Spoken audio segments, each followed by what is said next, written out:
Baik, sekarang dasar keimanan yang ketiga adalah kita mengimani bahwa segala yang ditakdirkan itu, ya, Allah Subhanahu wa taala menghendakinya terjadi, terjadi. Apa yang Allah takdirkan, pasti Allah menghendakinya. Pasti Allah menginginkannya. Jadi kalau bahasa Arabnya itu terjadi bimasyiatillahi wa iradatih. Dengan masyiat Allah dan apa? Kehendaknya. Iya. Jadi harus kita ketahui ya bahwa apa yang Allah Subhanahu wa taala takdirkan itu pasti terjadi dengan kehendak Allah. Allah berfirman, "Wa rabbuka yakhluqu ma yasha'u wa yakhtar." Dan Rabbmu menciptakan apa yang Dia kehendaki. Dan Allah memilih apa yang Dia kehendaki. Iya. Allah mencipta apa yang Dia kehendaki dan Allah memilih apa yang Dia kehendaki. Dan Allah Subhanahu wa taala berfirman, "Wala taqulanna li syai'in inni fa'ilun dzalika ghadan illa ayyasha Allah." Jangan sekali-sekali engkau berucap, saya akan berbuat sesuatu besok, kecuali dengan izin Allah, dengan kehendak Allah. Iya. Jelas ya? Maka ini menunjukkan bahwa segala sesuatu itu terjadi dengan kehendak Allah Subhanahu wa taala. Walakinnallaha yaf'alu ma yurid. Tapi Allah melakukan apa yang Dia kehendaki. Tidak ada yang bisa menahan apa yang Allah Subhanahu wa taala kehendaki. Baik. Kemudian yang keempat adalah kita mengimani bahwa Allah Subhanahu wa taala menciptakan segala sesuatu. Iya. Maka apa yang Allah adakan, apa yang Allah takdirkan, Allah yang mengadakannya. Dan Allah yang menciptakannya. Baik. Jadi kalau dikatakan Allah yang menciptakan segala sesuatu, segala sesuatu ini yang dimaksud apa? Hah? Yang ada kan cuma dua. Yang mencipta dan diciptakan begitu. Al-Khaliq atau makhluk. Allah Subhanahu wa taala, zatnya, nama-namanya, sifat-sifatnya bukan makhluk. Ya. Selain daripada Allah itu adalah makhluk. Jadi kalau dikatakan Allah mencipta segala sesuatu, maksudnya dari apa? Dari makhluk. Ya begitu ya cara memahaminya. Jangan seperti orang-orang Jahmiyah.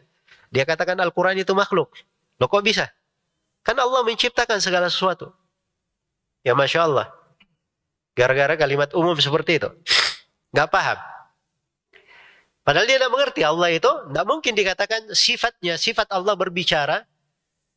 Sifat Al-Quran. Allah berbicara dengan Al-Quran. Itu dikatakan makhluk. Kalau sifat Allah makhluk berarti Allah adalah apa? Makhluk. Dan itu kekafiran yang nyata. Jadi ini akar kerusakannya. Kan segala sesuatu Allah yang ciptakan. Ya masa begitu cara memahaminya? Baik, saya sekarang kasih pertanyaan ke orang Jahmiyah ini. Ya, jangan dia terus ya nanya. Saya balik tanya dulu. Ya. Saya mau tanya, Allah itu punya nafs atau tidak? Punya sifat diri atau tidak? Mereka pasti akan jawab, ada. Karena dalam Al-Quran Allah berfirman, wa yuhadzirukumullahu nafsahu. Allah memperingatkan kalian akan dirinya. Berarti ada sifat apa? Diri. Sekarang Allah berfirman di ayat yang lain, kullu nafsin dha'iqatul maut. Setiap diri akan merasakan kematian. Diri Allah masuk di situ atau tidak? Tidak mungkin dia jawab masuk. Ya. Kalau begitu kenapa kalian arahkan Allah khaliqu kulli syai', semuanya masuk juga? Nah, ini terbolak-balik cara memahaminya. Jelas ya? Jadi memahaminya sederhana itu mudah di pembahasan ini. Ya. Allah Subhanahu wa taala menciptakan segala sesuatu.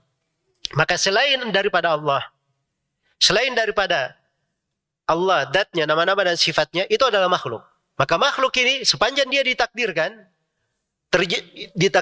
maka yang ditakdirkan ini Allah yang menciptakannya dan Allah yang apa? Mengadakannya. Ini namanya keimanan terhadap keumuman penciptaan Allah. Iya. Keumuman penciptaan Allah Subhanahu wa taala. Apa dalilnya? Allahu khaliqu kulli syai'. Allah yang mencipta segala sesuatu. Dalil yang kedua, Allah Subhanahu wa taala berfirman, "Wa khalaqa kulla syai'in faqaddarahu taqdira." Allah menciptakan segala sesuatu, lalu Allah menakdirkannya dengan sebenar-benar penakdiran. Iya. Dan Allah Subhanahu wa taala berfirman, "Inna kulla syai'in khalaqnahu biqadar." Sesungguhnya segala sesuatu kami ciptakan dengan apa? Dengan takdir. Ini 3 ayat ya. Di antara dalil akan hal ini. Baik. Muncul di sini satu pembahasan. Perbuatan makhluk. Ya. Perbuatan makhluk itu adalah apa? Adalah makhluk juga. Ini namanya khalqi af'alil ibad. Jadi perbuatan makhluk adalah apa? Makhluk. Jadi si makhluk menghafal, si makhluk berbuat, berdiri, tidur. Perbuatan dia adalah apa? Adalah makhluk. Karena Allah berfirman, "Wallahu khalaqakum wa ma ta'malun." Allah yang menciptakan kalian dan amalan kalian. Ya, Allah yang menciptakan kalian dan apa? Amalan kalian. Jadi amalan masuk di dalam penciptaan Allah. Dan diriwayatkan oleh Imam Al-Bukhari dalam Khalqi Af'alil Ibad dari Hudzaifah bin Al-Yaman radhiyallahu anhuma, beliau berkata, Rasulullah sallallahu alaihi wasallam bersabda, "Innallaha yasna'u kulla sani'in wa sun'ati." Sungguhnya Allah Subhanahu wa taala yang membuat setiap pembuat dan buatannya. Jadi ini ada pandai besi, pembuat sendal, ya, pembuat ini, pembuat ini. Maka ini si pembuat dan apa yang dia buat semuanya adalah ciptaan Allah Subhanahu wa taala. Baik, ini sudah berapa? Sudah 4. Ya. Ya, segala yang Allah takdirkan itu Allah yang mengadakannya, Allah yang menciptakannya. Yang kelima, dari keimanan kepada takdir. Ya, kita mengimani bahwa hamba punya kehendak dan keinginan. Tapi kehendak dan keinginan hamba itu tunduk di bawah kehendak Allah Subhanahu wa taala. Ya. Jadi hamba, al-abad, dia ditetapkan untuknya iradah dan masyiah, punya iradah dan apa? Masyiah. Tapi kehendaknya, iradahnya, masyiahnya itu di bawah kehendak Allah Subhanahu wa taala. Tunduk di bawah kehendak Allah Subhanahu wa taala. Apa dalilnya? Wa ma tasyauna illa ayyasha Allahu Rabbul alamin. Tidaklah kalian berkehendak kecuali Allah Rabbul alamin menghendakinya. Iya. Maka ini menunjukkan menunjukkan bahwa hamba itu punya kehendak, punya keinginan, punya ikhtiar.